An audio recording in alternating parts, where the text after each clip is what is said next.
25,000 subscribers.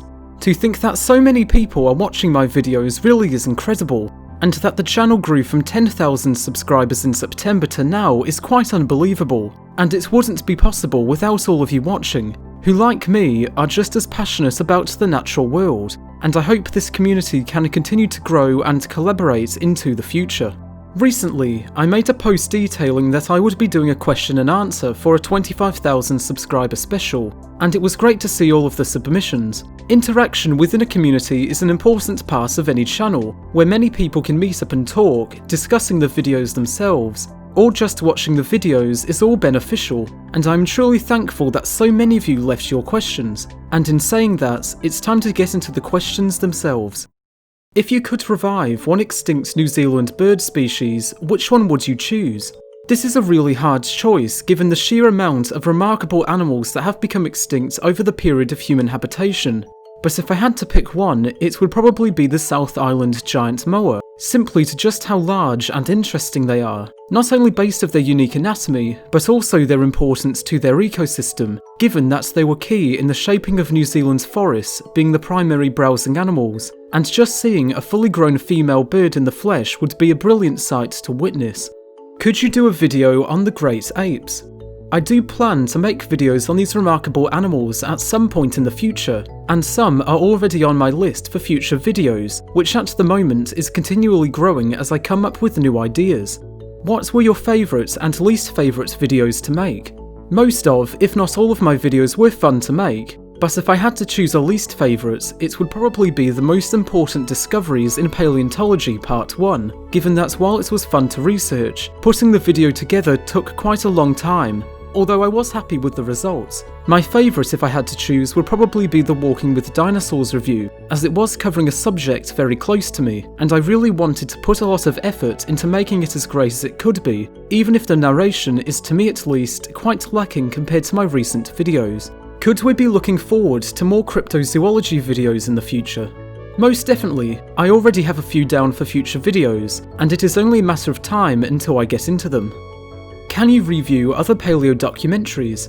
Absolutely. I am greatly looking forward to covering some of these documentaries, many of which are great and many of which are quite bad, and no matter the subject matter, it is sure to be an engaging rewatch, since some of them I have yet to see, and some I haven't seen in many years, so revisiting them would be a great thing to do.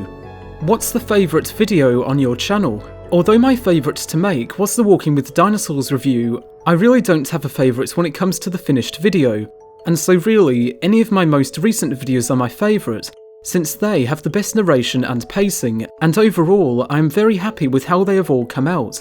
Any thoughts on how Tiezu portrays zoology? I've always been quite a fan of his work, even before his channel took off, and I find the whole premise of his channel really unique and clever. Applying zoology and gaming together is nearly seamlessly incorporated, and this means that people who are interested in gaming can learn more about the natural world in a manner which they can better understand and appreciate, while also bringing some entertainment to the mix, even if the videos focusing on prehistory can be quite inaccurate at times. What is your favourite or most respected synapsid? Synapsids are such a diverse clade that picking out a favourite or a most respected member is very hard, if not impossible, as all of them are fascinating and each are unique and remarkable in their own ways. But one of my most respected is the red panda, as they were my favourite animals in my younger years, and to this day are still as adorable as ever. Can you recommend a good paleontology source aimed at children aged 6 to 7ish?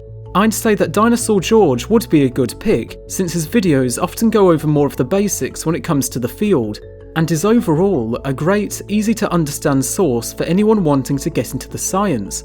There is also this website by the American Museum of Natural History which is quite good, as well as a ton of paleontology-centred books and documentaries, which also got me into the science, so they are sure to be beneficiary to someone in this age range. As like all of these other questions focusing on your favourite animals or things, there are simply so many options to choose from that actually making one is quite hard. But the bellbird and New Zealand fantail are certainly among the most iconic, to me at least. Bellbirds represent the magnificent birdsong present in the country, with their iconic melodies being among some of the most distinctive and beautiful of all New Zealand birds, and are a vital part of the New Zealand Dawn Chorus. Fantails are energetic and always on the move, and their adorable chirps and small size gives them a large amount of character, especially how they fly very close to people to snatch up the small insects disturbed by our presence.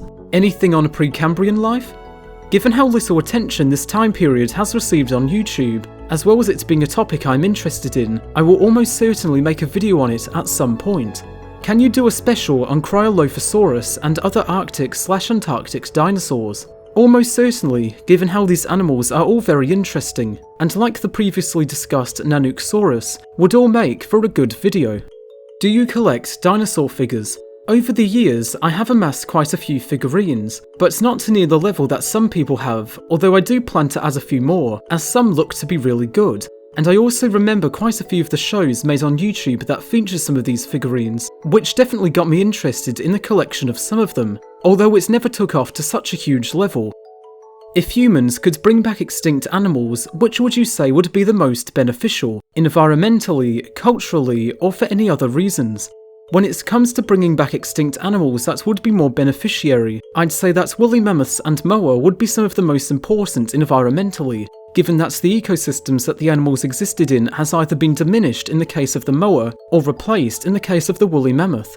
Mammoths would be beneficial in affecting the rates of melting permafrost, which contains high levels of methane, and as such are critical to preserve as climatic changes thaw this environment. With mammoths present and clearing out trees and trampling snow, in theory this would result in a strong cooling of the ground in winter, as this would result in a raised ratio of energy emission to energy absorption in many areas, lowering the thawing rates during summer and thereby reducing the emission of greenhouse gases. If you were to be both a living and extinct non-human animal, which one would you be and why? For both the extinct and living non-human animals, I would probably be some form of flying animal for both categories, given the ease of movement and safety from predators. For living, I'd go with the bellbird, as foraging around on flax or kofi looking for food would be simple, and I get to produce those amazing vocals. For an extinct animal, I'd probably go with an asdarkid, as being able to effortlessly soar across the skies with little effort would be amazing, as well as being able to effectively feed on smaller prey which has little chance of fighting back, and being able to easily escape from anything wanting to make a meal out of me. Are you a part of any particular fandoms? I'm a part of many, and each of them hold a different but nonetheless important place in my life. Examples including Star Wars, the Godzilla franchise, Pokemon, Dad's Army, and of course, the paleontology community across the internet. Do you think you could do more Cenozoic mammal-related videos like bear dogs, Cephalotherium, equine evolution, the Mesolpits, Gigantopithecus, and so on? Of course. The Cenozoic is a fascinating time period that contains many unique animals and environments that are rarely talked about, so giving them a spotlight would be a great thing to do. As a Kiwi, what are your thoughts on the whole Australia versus New Zealand conflict that's been going on all these years? And furthermore, who do you think first came up with the pavlova? The so-called conflict with Australia is more of a competitive respect for one another, as the citizens of both have always tried to outdo each other, particularly in sports like rugby. But when times are tough, we are both there for each other. In terms of the pavlova, while I haven't done a huge amount of research, it has been mentioned that pavlova may have no singular birthplace, and some have suggested that it was unlikely that a definitive answer about the pavlova's origins would ever be found. Which mythological creature do you think has the biggest possibility of becoming a real-life animal and why? In terms of what could have a chance to evolve, I'd say some form of wyvern or unicorn could potentially evolve in some fashion through natural selection, as the membranous wings of wyverns are not necessarily impossible for, say, a population of monitor lizards to eventually evolve gliding or powered flight through some sort of extreme natural selection. And in the case of unicorns, the development of keratinous horns similar to that of the mythic equid did really exist on many animals. So the possibility of a mutation resulting in some form of unicorn-like animal could have a chance, if indeed a remote one, of happening. In terms of cryptids, a likely one to exist is the lusca, a reported animal said to inhabit blue holes off Andros, an island in the Bahamas. Cases have been reported of some being dragged down beneath the surface of the water and are then never seen again. The lack of struggle and little disturbance shows to be more consistent with that of an octopus than that of a shark, and due to blue holes only being accessible to marine life through underwater cave systems, many of which are narrow and unexplorable by many divers, could easily support an unknown species of octopus, given how they can fit through almost any surface that is large enough to fit their beak, the only solid part of the animal's body. Remains of what appeared to be the head and mouth parts of a large octopus were found on the Grand Bahama Island, with local fishermen estimating the total size of the creature when living to be some 6 to 9 meters based on the morphology of other octopuses. For a comparison, giant Pacific octopuses, the largest known octopus species, typically reach 4.6 meters. Given how new species of aquatic animals are discovered frequently, the chances of an unknown species of octopus that inhabits environments that are very inaccessible to people is definitely possible. How do you think our society and culture would have been influenced if we shared it with more than one sapient species, and how their society would have been influenced in turn? Given how some in our culture often harbour racist thoughts towards others of their own kind, who hold different ideological, political or religious views, a whole other sapient species would likely also be looked down upon, or vice versa. And while there would be members who would get along and cooperate, it is likely that quite a few would face discrimination on either side. It would make sapient intelligence not as unique to us at least, and potentially, grey aliens and other such depictions might not have developed, given how they were formed on the assumption that the human form is the only ideal candidate for intelligent life to develop. A separate sapient species, no matter the ancestry, would challenge this. How this would affect technology is more up in the air. Either it could remain the same as in our timeline, or be drastically different. But trying to think about such a timeline and its possibilities, there would certainly be millions of different outcomes on how this would affect us and the other sentient species, although there would most definitely be changes. Do you participate in New Zealand endemic wildlife conservation, and is it feasible for New Zealand residents to aid wildlife conservation efforts as an interest or hobby, say by trapping and exterminating pests such as stoats and rats, or getting involved with a specific species conservation? While I haven't yet been involved in any trapping programs, I have gotten into growing some native plants to eventually introduce into the wild, to restore areas that are lacking in these shrubs and trees, which both improves oxygen and shade levels, but also brings native invertebrates, reptiles and birds back into areas where they were previously absent. Trapping and wildlife conservation in New Zealand is also feasible for many, and there are many cases of people creating their own native forest blocks, complete with a trapping program to reduce pest numbers, and is increasing year by year in terms of people who are wishing to get involved. Forest and Bird, as well as the Department of Conservation, do very well in managing New Zealand's land area, and overall, New Zealand when it comes to conservation is doing very well, what with its eco-sanctuaries and prevalent local trapping programs. Favourite paleo artists? Some of my favourites include Charles R. Knight, Douglas Henderson, Gregory S. Paul, James Gurney, Zdeněk Burian, and some more modern choices include Lewis Ray, Mark Whitten, John Conway, Gabriel Ugueto, Julio Lacerda, Christian M, Emily Willoughby, and there are most definitely many more out there who I highly respect. Is there a museum or area of the world you haven't been to but want to visit? I did go to the Natural History Museum when I was younger, although I would definitely want to go back there again as I wasn't in the museum for very long. The American Museum of Natural History is definitely one I would also want to go to, as well as the one at Oxford University and many more that I would like to visit.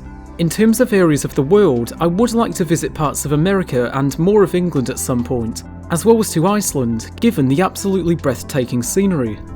What originally got you into paleontology, and also, what do you think is the easiest way for most humans to reduce their impact on the environment?